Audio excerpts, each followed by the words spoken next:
On this week's episode of the BS Show, we dive into Repulsegod's cheating scandal and more. Before we jump in, don't forget to stay connected with us on all socials at the BS Show GG. Love what you're hearing? Show your support by liking this episode, dropping a comment with your thoughts, and subscribing to keep up with all our future content. I'm Blake, and with me as always is Steve. So good morning, or I guess afternoon since it's 2 p.m. right now. How have you been, Steve? I feel like I haven't talked to you here in a bit. I know we've both been kind of super busy with work. So, like, what kind of games have you been hopping into and finding some time for? Work has been pretty hectic for me. A lot has been going on with work, but gaming wise, honestly, I've just been spending so much time playing TFT. I get home, and I know we were talking about this earlier before we started recording. I'm like dreaming of TFT and like doing all this stuff. It's like it's just kind of like taken over my life. I feel like it sounds like fucking crack, dude. It sounds like you need to go to an AA meeting for fucking TFT, bro. It's so fun though. Like I don't know what it is, but I just enjoy it so much. It's the most rewarding game that I've played in a long time, but you don't know what draws you to it so much? I mean, it's just fun. Just everything. It's like the tactics. Obviously, like there's luck involved. It's not all 100% skill, but I think luck is a part of a lot of games like this. It's part of card games. It's part of all this stuff. But skill kind of overtakes. Like if you're good at doing certain things, it allows you to set yourself up to have better chances to do what you want to do. Like I used to play a lot of Yu-Gi-Oh back in the day, and there was a lot of combos that required very specific cards. Yeah. And in order to have these specific cards, you would either make your deck smaller or you would have a lot of card draw. So you incorporate things that allow you to create something, to create basically like a higher level of luck to where it's not as involved. Okay. I don't know if you understand. Yeah. But it's been such a blast. I'm enjoying the crap out of playing League, right? Or not League, but TFT. I wish it was fucking League. But so I've been playing. I played a little bit of Witcher. I hopped back into WoW. Just like no matter what, dude, I can't like not play it. Like I went like I think 2 weeks of not playing it. And I played a couple solo shuffle games on my Mistweaver. I just don't know if it's because it's just a game I'm super comfortable with, or just because we've been playing it for so long. But like no matter what direction the game goes in, like I think I'll always like log on every so often.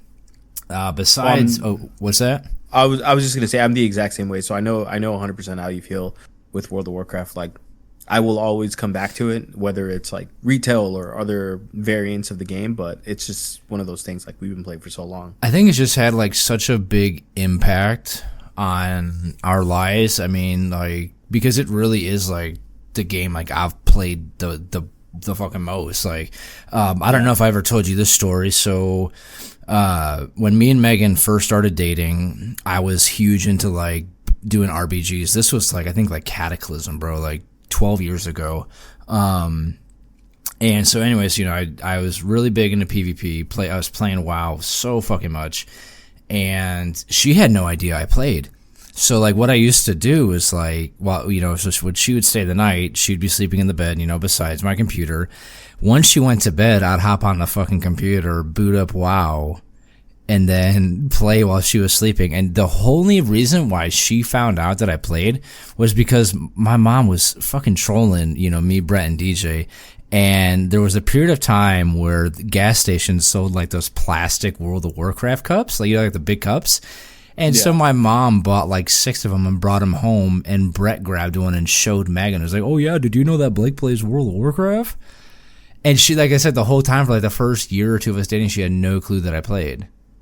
Oh, really? And that's why, and it was funny is like, so like that kind of opened up a can of worms. Like ever since she knew that I played games, like I've constantly played like and it was cool. It's like, she's like so accepting of it. Like she doesn't really care that I play games. It's kind of like, she knows like games are like my escape and all this other shit. But yeah, I don't know why, like I said, I had to bring that up, but yeah, funny. It was a funny time. Nice. But anyways, besides that, again, I played Little Witcher, play WoW, obviously League. But I mean, obviously, dude, can't not play. I kind of wanted to ask you, try something different here. I want to end the little introduction with like a question that we can kind of answer together. So my question is, what makes a game fun for you? Huh. That's an interesting question, because it's like, I think there's a lot of pieces that are involved in making something enjoyable for me. Whether it's there's games that are enjoyable because they're challenging, and it's I just want to overcome the challenge. There's games that are enjoyable because you play with people. There's games that are enjoyable because the story just captivates you, and you just want to see more and more of the story. Like, I was playing a game with my buddies, and it's a game about taking pictures. Like, all you do is you go around your it's almost similar to like Nightcrawler. I don't know if you've seen the Nightcrawler movie with Jake Gyllenhaal. Yeah, I just want to know where you find these fucking games at, dude. Because I was playing the game where you had to take pictures. Like, where the fuck are you finding this at? But yeah, basically you just go around and you just want to take pictures of the wildest things. And certain things give you more money, some things give you less.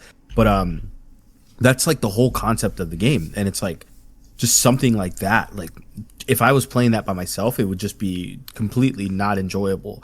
But being able to sit there and play that with my friends, I was able to enjoy the crap out of it, and it was super, super fun. So I guess, would you say that what makes a game fun for you is something that's like very enjoyable, like playing with a group of people? I think that's part of it. I think it really just depends on what the game is. Like, some games I think are only fun if you're really playing with friends. Yeah. While some games are enjoyable if you're playing by yourself. I think you have to kind of take into account like every single little aspect of it and like every little piece of it. It's like there's not like one shoe fits all into what makes a game good, at least for me.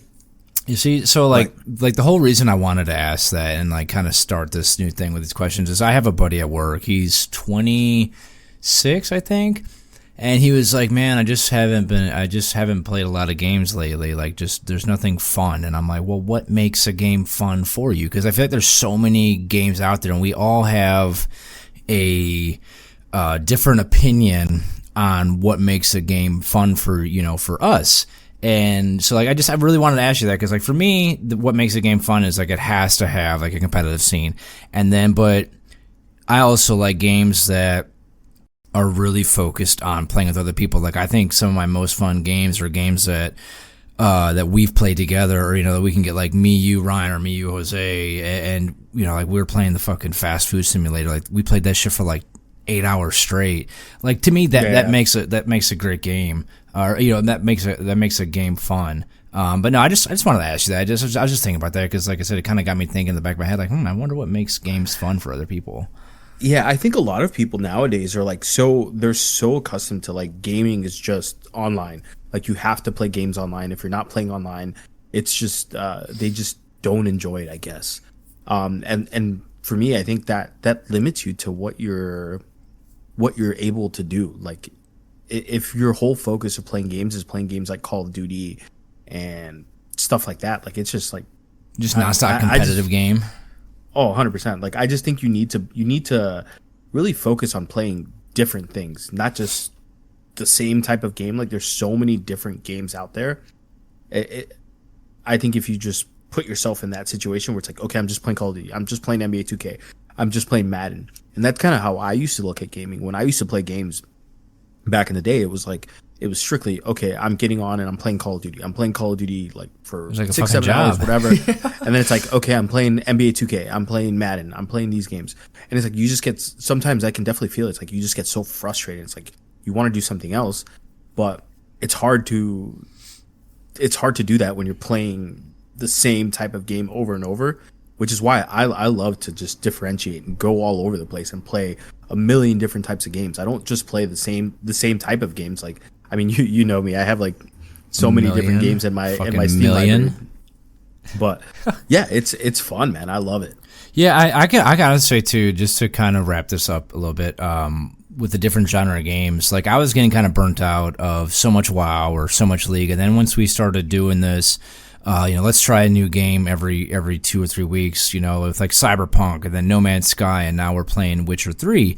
Like, it's gaming's become enjoyable again. I think like when you kind of pigeonhole yourself into like one game, you get burnout, you know. But all right, so let's cut to the BS man and get right into it. Tyshawn Jones is he's a professional skateboarder. So there was an interview that he was in on the Breakfast Club for their podcast. He basically leaked that he's going to be appearing in a new Tony Hawk Pro Skater remaster. Now, he didn't say like which Tony Hawk Pro Skater that they're actually going to be remastering, because I think there's like fucking 1,000 of them. But so I'm curious about. I wonder if it's gonna be like a newer one, because he is. I mean, I've never heard of him, but I'm assuming he's like a newer skater. So I'm guessing it's one of the more recent ones. So I think Tony Hawk Pro Skater, you can correct me if I'm wrong, is probably like the best skateboard game of all time. Wouldn't you say that? It really depends. Don't fucking say Skate. Don't fucking say Skate, bro. Ain't no way you're gonna say Skate is better than Tony Hawk. I mean, Skate is really good. Like, I think if you're looking at for like a sim, then Skate is by far a million times better. But if you're looking at just like a game that's like enjoyable, where you could do like crazy shit, like yeah, Tony Hawk is great. I love Tony Hawk. Don't get me wrong. Like, when I saw the news for this, I was extremely hyped, and like this is one of the things that I've wanted for so long. It's like a new Tony Hawk. I spent so much time playing Tony Hawk Underground that it's more so like a nostalgia thing for me. But yeah, I mean, I think Skate is great. See, I was thinking about that too, is like the nostalgia of it, because like I remember the first time I hit a 900 on Tony Hawk in the game, and it was like a huge achievement in the game to be able to land a 900. Like, it was supposed to be super fucking hard.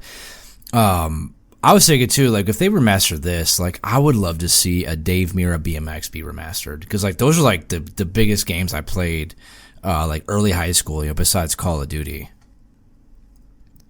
Is there? Sorry, I was just gonna say, I think it's a little bit different too in terms of like why games like the Dave Mirra BMX. I just never thought that game really hit the hype and the peak. Are you serious? That like, Tony Hawk did. Yeah, no, I agree. I think Tony Hawk has a bigger name too.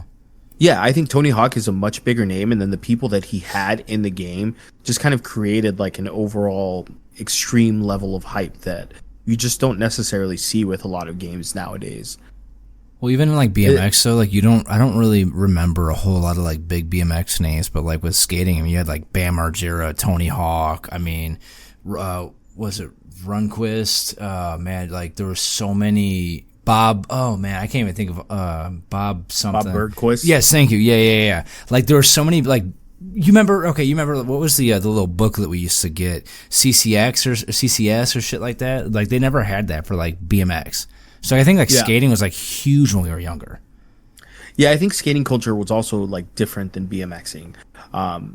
But yeah, at the same time, it's like you would get all these like videos that these skate teams would release, and it was always super hyped to go see them. But at the same time, it's like you said, there was some huge names that were involved. Like you had the Jackass people, you had Bam, like at his peak when the Tony Hawk games were coming out. So you had people like Wee Man, you had Steve-O in the games and stuff like that. It's just like I think that elevated this game into like a much higher avenue than it would have been if it was just like a standalone game. Not to mention like how long the game has been like going on too. I mean, it's like I said, there's like a million different iterations of Tony Hawk Pro Skater, and I think they're still going. Kind of fucking crazy. Tony Hawk said he made this was like he made more money from the video game than he did ever from like skating. Oh, 100. I can definitely see that. Like it was such a huge game, and I think I can't remember if I read this or if I just like made this up in my mind, but it was like something about how like basically saved not just him but Activision as an organization as well, because it's like they were struggling financially, and all of a sudden you get this like money printing machine of Tony Hawk Pro Skater. I'm surprised they never did microtransactions in that game though. I mean, I think it was like way before the whole microtransaction thing. That's probably why we didn't see anything like that. Like, you think this remaster is gonna have them where you can buy different fucking skins and shit like that, or no? No. I think if they do release it, obviously it depends which one they kind of decide to release. But obviously, I think I'm really hopeful that they don't do anything like that. So to kind of wrap this little thing up, so is this a game that you think you're gonna get? 100%. Yeah, I me bought too. the Tony Hawk 1 and 2 remastered. I love Tony Hawk. Like, And don't get me wrong, you're playing it on I- PC, or are you playing it on Xbox? on PC. I mean, I just plug in a controller and I just play it. See, I don't think you could really play it on mouse and keyboard. I don't think it would be as good. no, Right?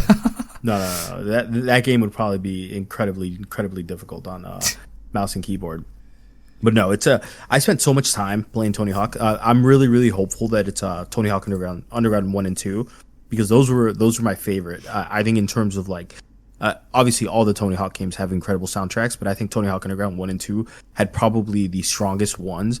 On top of the soundtracks being just a lot longer, I think a lot of my music taste came from those games. So I'm very excited. It also added like a whole nother level to the game where it's like you can get off your skateboard now and you can do all these other crazy things that you wouldn't normally be able to do in the older games. So I remember just definitely like all super the bums and hype. shit like that. Like you'd have to jump over bums. Yeah. So all right, let's hop into the next one here. Rockstar met with top Roblox and Fortnite creators about bringing a custom game experience to GTA 6. Basically, like allowing these creators to modify the game environment and assets to really bring their own intellectual property to the game. So we already know that GTA 6 is, having people, Rockstar hired people from 5M to help with online and, make these custom online lobbies. What do you think about them bringing in even Roblox and Fortnite creators to create even more custom online lobbies?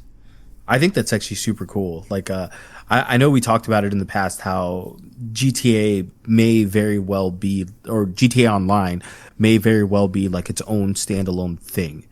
And I think this is, if they really want GTA Online to be this whole separate entity and be worth the price of admission of what, like $50-$60, what if they do decide to go in creating two separate games? I think they have to do something like this. Like, we look at games like Fortnite and Roblox that have just such insane amounts of longevity. It's like people will go onto Roblox and play. Like, my little brother plays like World of Warcraft on Roblox. He plays League on Roblox. He plays all these different things on Roblox. And it's like Fortnite has something very similar where it's like you can go into the game and you could play things that aren't even the base game. Yeah. And I think just having that, the variety and being able to do whatever you want to do, I think is super cool. I think this also is kind of showing like how much Rockstar is investing into making like the online experience like accessible and like enjoyable for everybody.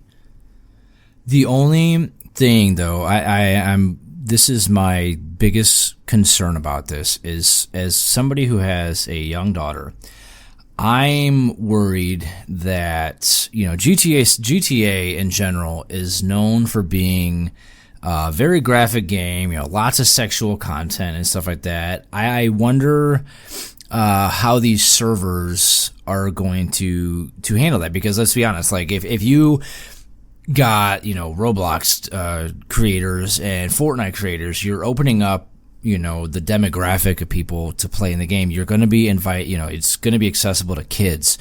Like, isn't that something that kind of concerns you with this? Because I mean, like, Roblox had that huge, they had to change their whole parental controls and shit like that because of the shit that was happening with like little kids on there. Like, I hope that there's going to be like 18 plus lobbies or shit like that, or like where you can put like a restriction on a kid's account to make sure they can't go into every single possible online lobby. But yeah, so do you think like that's kind of like anything to really be worried about? Or do you think they're going to have their way of kind of filtering that out for like their younger demographic? No, I mean, I think it's completely fine, to be honest. Like, if you think about like what GTA is, like, you wouldn't want a kid playing that anyways. So it's like, but Roblox is generally I'm not going to say it's a kids thing, but like would you agree that its demographic is mainly younger kids? Oh, 100%. But I mean, it's GTA. Like, you would have, I think people have to realize, like, GTA is not a game for kids. It's a game that's meant to be played by obviously, like, we played GTA when we were younger. I'm not saying I didn't, but at the same time, it's like it has mature content. Like, you wouldn't want anyone that's like under 10 or whatever playing GTA. So why bring like Roblox creators for like the older generation of people who play Roblox and shit like that? I think it's more so to try and get that whole longevity thing going. Okay. Because it's like you have all this extra content that you're able to play, and that's at least from my perspective, like that's kind of what I think. It's the route that they're going. They want to be able to access or to have more than just your run of the mill. Okay, this is online. This is it. You want to be able to do those like dress up things that people do in Roblox. Like, I guarantee kids do, not. Bro, are you hopping on Roblox and doing dress to impress? I mean, I guarantee you I see Queso doing it. I see people, there's a lot of people that do it. It's not going to be just for kids. Like, obviously there's going to be something different. Like, maybe there's like, I don't know what type of game modes that they're going to be planning, but obviously the more that there is, the more options people have. Or do you think it's just going to be like just the environment's going to be Roblox looking? I don't think the environment's going to be Roblox looking. I think it's going to be GTA looking. I think it's just they're getting these people that create these game modes for online games that are already huge, like Roblox and Fortnite, and they're paying and they're paying them and say, hey, create game modes for GTA. Do something. But you don't think it's going to have like the blocky look to it? No. I don't think GTA would do that. Like, it's like why would GTA do that? They don't need to try and steal players from Roblox. They're just trying. I think they're just trying to kind of get that whole more game modes, create a longer lasting online experience similar to what they did with GTA 5. I mean, I can kind of agree with you, but then why allow them to modify game environment and assets? Because to me that makes it seem like they're going to be allowed to create like a Roblox world inside the game. And not just make, fucking their kind of game on GTA fucking. Yeah, I mean, it's think about like Fortnite when you're creating maps and you're creating all these different game modes in Fortnite. I've honestly never created a map in Fortnite, so I have no idea even like what it entails. I'm guessing it has to be like Fortnite fucking character models and shit like that. So yeah. So that's what I'm kind of assuming that they're going to do with this. I don't think they're planning on doing anything. At least hoping so. I get where you're coming from in terms of like that. It does look kind of, I guess, weird in a sense, but I don't really think that's the route that they're going. Well, let's just say if they do, I hope that they put filters on certain servers. Oh, I would hope so. Yeah, I would hope so. Yeah. But I mean, at the same time, it's GTA, so it's like I think people have to know what you're getting into. Like, yeah. I mean, that makes sense. Yeah, I mean, I wouldn't necessarily buy GTA 6 for my 7-year-old daughter. Yeah. If I did, something might be seriously fucking wrong with me. So before we get into our next topic, don't forget to stay connected with us on all socials at the BS Show GG. So, Steve, a game that is very near and dear to you, Overwatch 2. They are bringing loot boxes back. The first question I got for you on this, do you think that this is the whole reason like they're really doing this right now is because of just how popular Marvel Rivals has gotten? I mean, you got like all these big streamers like Tim the Tap Man and several others like just constantly pushing and bringing exposure to Marvel Rivals. Do you think that this is Overwatch 2 trying to bring some of those players back to the game? 100%. 100%. So it's yeah. If you think about it, like a lot of this just started around the same time that Marvel Rivals started getting bigger. They brought back 6v6. They brought back a lot of things that people were asking for, which loot boxes was one of them. So I definitely see this as a response towards. When's the last time you played? When's the last time you played Overwatch? A long time ago. It's been a very long time since I played Overwatch. Yeah, no, same here. So I just wanted to mention too that so what they are doing is they brought forward hero perks, a new third person game mode, like I said, and then now the return of loot boxes. So the loot boxes were originally removed during the launch of Overwatch 2 because the game went free to play. The thing that's kind of sketchy with I don't say sketchy, but the way that you're acquiring them is kind of dumb. So there's going to be a bunch of variety of ways of acquiring them. You got weekly and event rewards. You're going to be able to get 1 loot box via the free battle pass and 2 via the premium battle pass. I mean, to me, that just sounds like, I think that's bullshit. I think that like battle or loot boxes and shit like that should just be acquired from simply playing the game. What's your thought on like that? Those like being like the main ways. Like I said, only 1 loot box for the battle pass and only 2 via premium. Like, don't you think that's like a little low? Yeah, that's a little insane. To be fair, I definitely wish it was more so the route that Overwatch 1 had, where you're able to earn them as you play. I think obviously they want to make money, and I think they're trying to push people to get their battle pass and do all that stuff. But to only offer 2 though in a paid battle pass is fucking stupid. Yeah, right. Yeah. And I mean, to be fair, like the Overwatch battle pass tend to be very.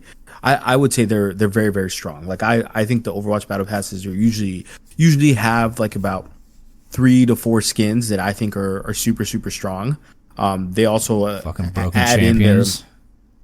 in not just broken champions, but they add their mythic skins and all that other stuff that people tend to kind of want to get. Yeah. So I'm usually like if I'm playing Overwatch, I'm getting the battle pass just because again, like there's stuff in there that I want. There's stuff in there that I want to get. But do you think that this is too little, too late for them? Like, do you think that like the damage has already been done? Like, I don't know what else they could really do to draw people back from Marvel Rivals.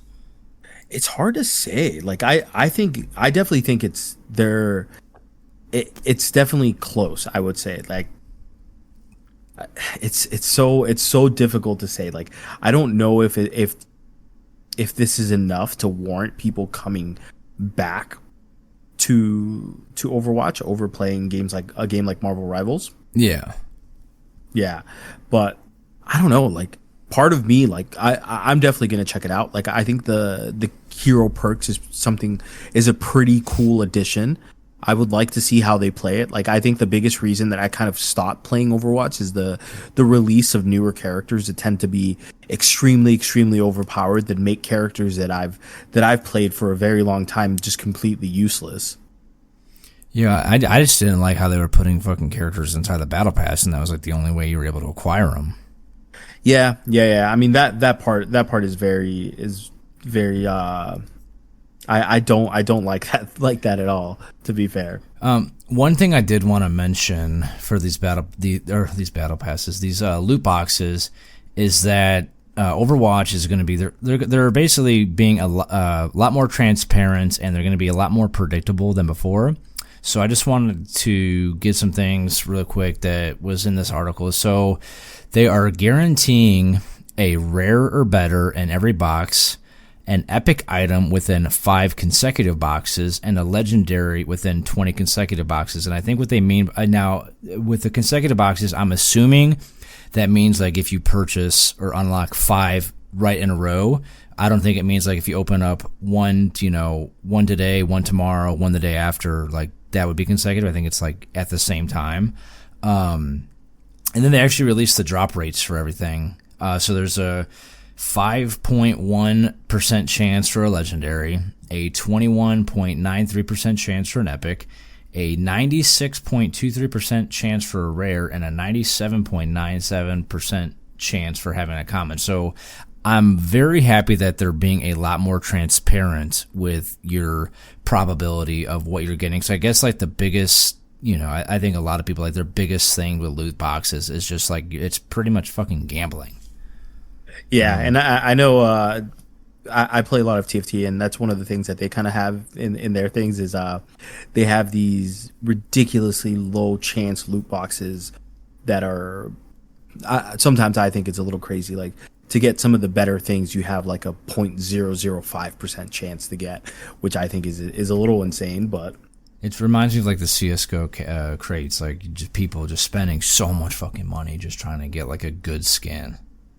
Yeah, no, 100%. All right, so to hop into our next one here, so Amazon is trying to beat Steam, and so far they have failed, despite being literally 250 times bigger than Steam.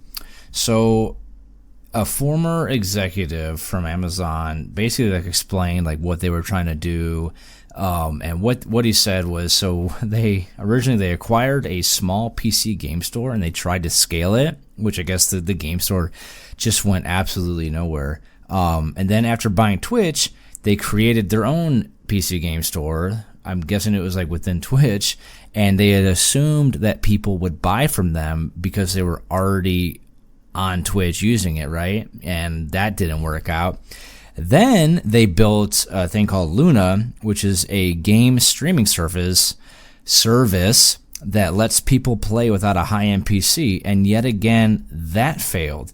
Does it surprise you that Amazon, being 250 times bigger than Steam, still cannot compete with them? Does that like kind of shock you?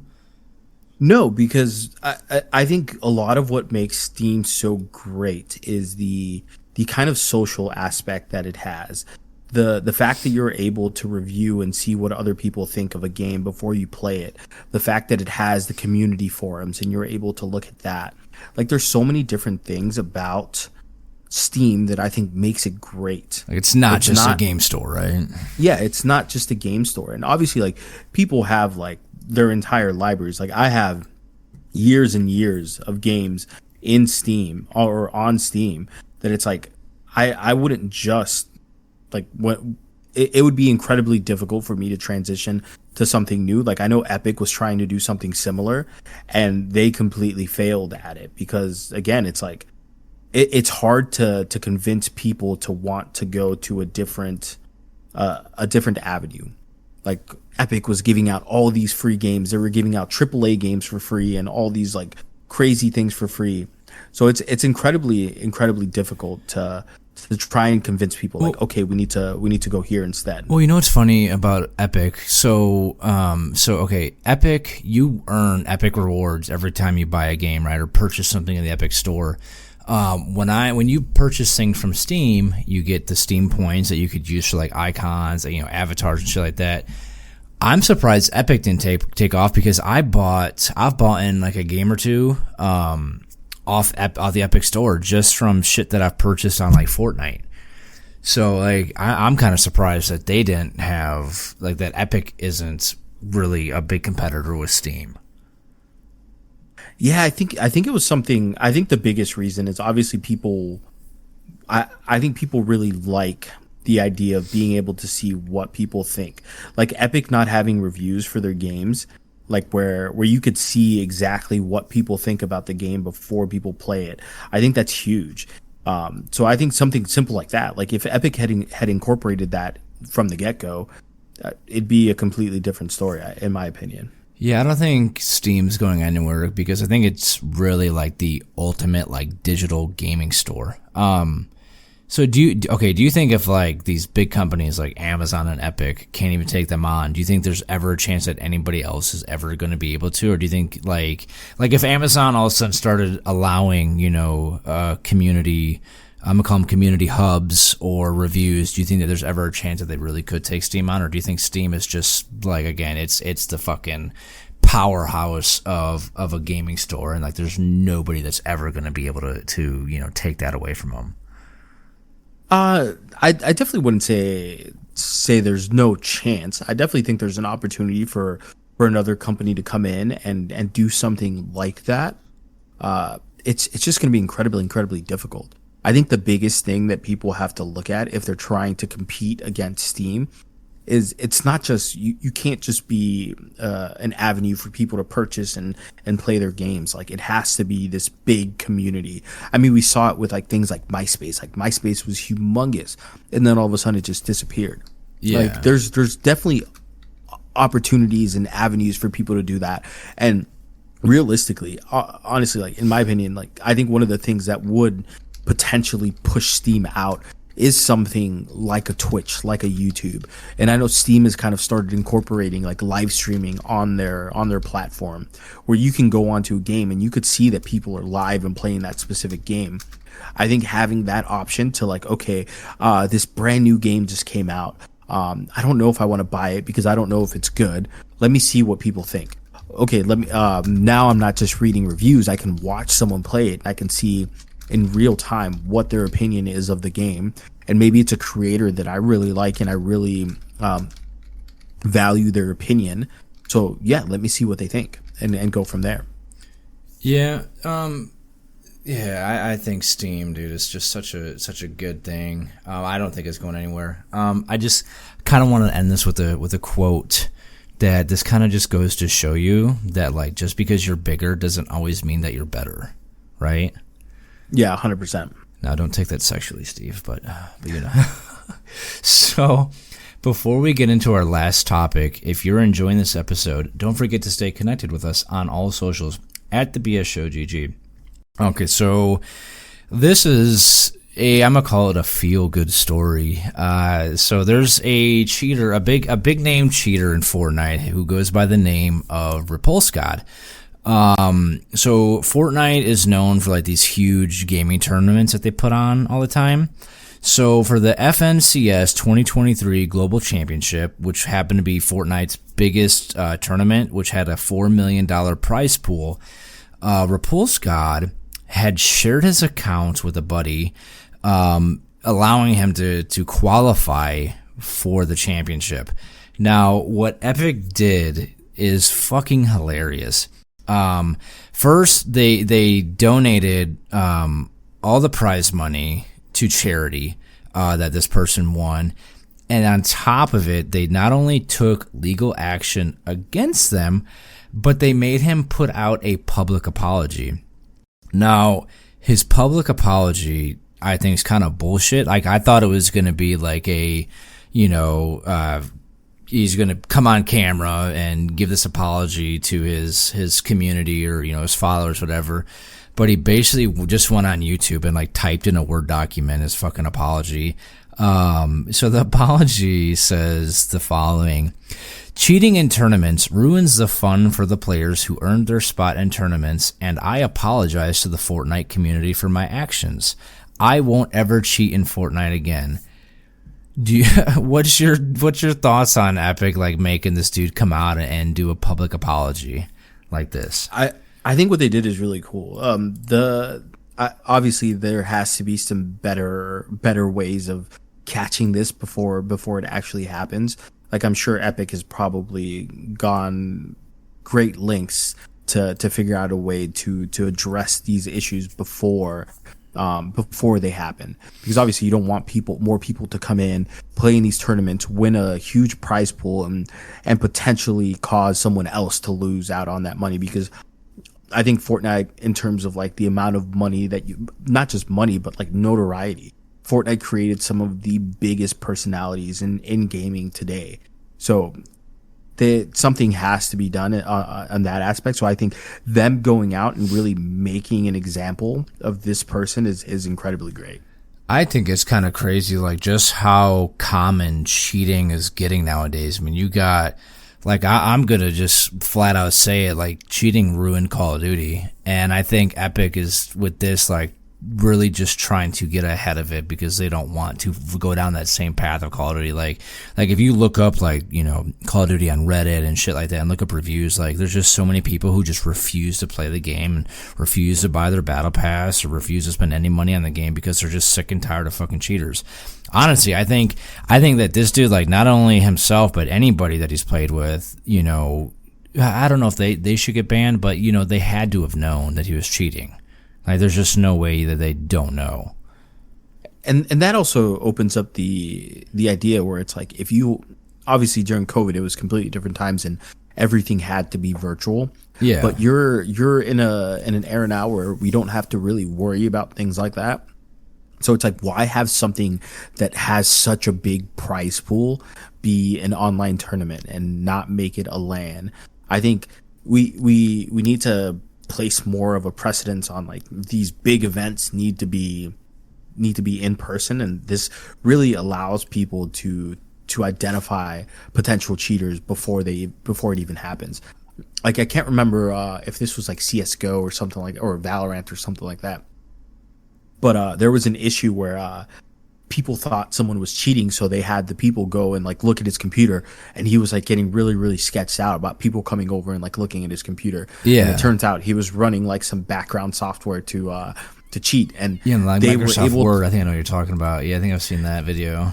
Yeah, it's like they were able to catch it because it was in person. Obviously, online adds these whole other layers where it's like, I think this guy shared his account, right, and had someone else play for him. Yeah. So it wasn't necessarily like using hacks or none of that. It was just the fact that he cheated his way into the tournament. I want to go as far as to say that I think that these companies need to invest more in their anti-cheat. I think that they're all fucking garbage. Because, I mean, again, look at Warzone, who's constantly putting out, oh, we just banned 100,000 people. We just banned 200,000 people. It's like, why is your anti-cheat not catching these people? You know, do you think a lot of the issue is because the game's free? No, it's not just that. I mean, when you think about like the people that are making these cheats, they see the changes that the anti-cheats are making, and then they're going back and they're fixing their anti-cheat to be able to not be caught in these by these anti-cheat softwares. So it's a constant battle. Like it's never going to be perfect. There's always going to be cheaters. If people want to play, so why can't they pull like a Blizzard? Okay, why can't they pull a Blizzard and fucking sue them like Blizzard did with Honor Buddy? I mean, they can, but at the same time, it's like most of these companies like are in a different country, and they could care less if they get sued. They'll just create something else, and they'll continue to make money.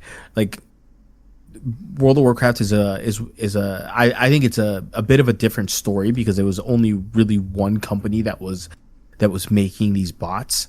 And I'm sure there's still stuff like this, like Honor Buddy out there, but with things like Call of Duty where it's huge and it's worldwide. I mean, obviously World of Warcraft was huge and worldwide as well, but I'm sure there's hundreds, if not thousands, of more entities that are creating this software for people to cheat. I mean, you also have things like Cronus, where it's like you can attach it to your controller, and it basically gives you this. I don't even know what it does. But so what it does is you plug. I don't have one, but I know people who have used one. I guess what it does is it allows you to plug your mouse and keyboard into it, and it gives you like aim assist as if you're playing on a controller. So it's pretty much giving you an unfair advantage with that, and I think there's some of them that like gives you like aim lock and shit like that. It's almost like, you remember like the old modded controllers, kind of does shit like that too. Like remember like the old rapid fire controllers. Yeah. So it's pretty much just giving you, but it's just basically giving you fucking aim assist on your mouse and keyboard, because I mean, you know, in these shooters, like you have to be like precise with your mouse and keyboard. But there's always going to be new things that are coming out that create like more levels of they give you a bigger advantage. Like I know, like back in the day, and I know we talked about this in the past, but like things like Turtle Beaches, when Turtle Beaches first came out, it's like if you didn't have Turtle Beaches, you were at such a disadvantage because you couldn't hear where anyone was coming from. Yeah, dude, I remember fucking Turtle Beach. Do you think that the only real way to solve this is just by having not only the tournament at LANs, but I think even I would go as far as to say as the qualifiers in LAN too? Because if you do the qualifiers online, people can still cheat their way into the qualifiers, right? And into the chance of getting to the championship. I think the whole thing needs to be done in LAN. It's a little bit tougher for things like qualifiers to be done via LAN. Obviously, like if there's smaller shops or whatever, like I know like back in the day you'd have like qualifiers at like GameStops and Best Buys. If things like that can be done again, where it's like it's more like mom and pop versus like you have these big events. These big events cost a shit ton of money to produce, and obviously Activision, Blizzard don't want to spend millions and millions of dollars, or even like Epic want to spend like millions and millions of dollars just to host these tournaments. Because all these tournaments really are is marketing. They want to get people hyped to want to potentially be up there next year. So it's like, get these people saying like, oh, this 100 million or $5 million prize pool, whatever. This could be you. If you just spend the whole next year just grinding the crap out of our game, this could potentially be you up here winning $5 million. So what do you suggest they do to combat it? Just, is there really anything can be done? Not really. Cheating. I think cheating will always be a part of games. No matter what, cheating will always be something that we have to live with within games. I think these big tournaments obviously have to be. I think definitely should be held in a LAN environment. But everything on top of that, it's just the companies have to be a lot stricter. Like if someone is caught with cheating, or if someone's reported as cheating, hardware ban. They need to, not just like a hardware ban, but they need to take it seriously, and they need to place a higher emphasis on looking into their accounts and seeing if they do really look like cheaters, or maybe even just giving them a suspension for X amount of time, and maybe that'll scare them from thinking, oh crap, I got caught. Let me not run this anymore. See, what I think they should do, like, especially I'm gonna say in like Call of Duty's part of it. Did you ever play like CS:GO or like CS? Very minimally. Do you remember the Overwatch system that they had? No. So what they did is they had a community of people you could apply to be a part of this program. If I reported a person and that person's account got reported, I think there's like a certain threshold if it got reported 10 times, whatever, right, over the course of a day, their clips or a clip, the game would go to the Overwatch community. And so you could only have people of higher rank watching those of lower ranks, right? So what you would do is you'd sit there and you'd watch, basically like from the time you report somebody, you would watch like 30 seconds beforehand and 30 seconds afterward, because like who's going to sit there and watch a fucking 30-minute match watching this guy, right? But basically that person who's watching it makes the judgment call like, yes, this person's cheating. No, this person's not cheating. Now, like I said, it has to be a majority of them thinks the person's cheating. But those people who were in the Overwatch team would be rewarded for how many, correct things that they did. So like, let's just say they, 70% of them said, yeah, this person's cheating. Well, then now that clip gets sent to, Valve or whomever to make the official call and issue that ban on the account. I think that with these if they're gonna do this shit online, like, especially like with like Fortnite, they should have people like actively watching the fucking game and not just like one person. There should be like, 4 or 5. I'm just going to call them like moderators in a match and just kind of, check this shit going out. And like and then I also think that before they even are allowed to compete in the tournaments, a thorough investigation should be done on each account to make sure it hasn't been logged in from, 4 different locations in like the past week, because if I'm competing in it and like, let's just say yesterday I logged in California, but today I'm logging in fucking Texas, like that's kind of fucking sketchy, right? Like I think more needs to be done as far as looking at the accounts and just preventing this shit from happening. No, 100%. So I feel like I can go on about that forever, but like, what are you gonna say? Sorry. Yeah, no, I think that's a pretty good idea to have more of a community grasp on this. Like, obviously, I think the people that enjoy these games want more than anyone else for there to be less and less cheaters. So it just kind of creates that weird situation where it's like now you have people that could potentially be attacking a specific person just because they don't like them. Say they don't like I guess like an example is like, say you have a bunch of people that are like against like Ninja, and they don't like him as a person, so they're constantly going to report him as a cheater, and the Overwatch team is going to basically come out and state like, oh, he's a cheater, and ban and get his account banned. Yeah, that'd be nice. They really, if Epic wants anybody to do this, I'd be more than willing to do it for, just throw me some money and I'll do it for you. Is there anything else you kind of want to hit on with all this stuff we talked about today, or?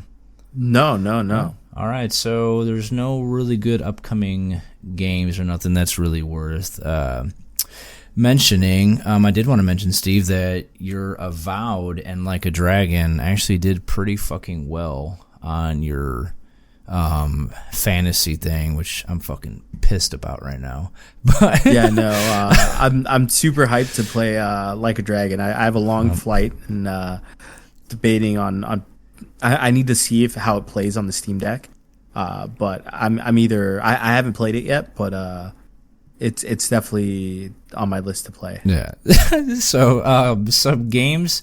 Here's some games on on sale, Steve, too, as well, if you want to add these to your library.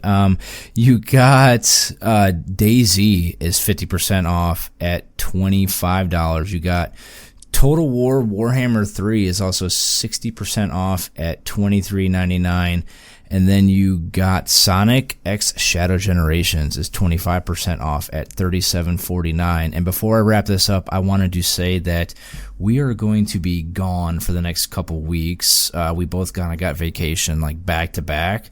So I think what, Steve, we said we're going to be recording our next episode on the 22nd of March and then putting it out on the 25th, correct? Because I know you're going to be gone next week through the week after that, and I'll be gone March 8th through the 19th. So that sounds right? Yeah.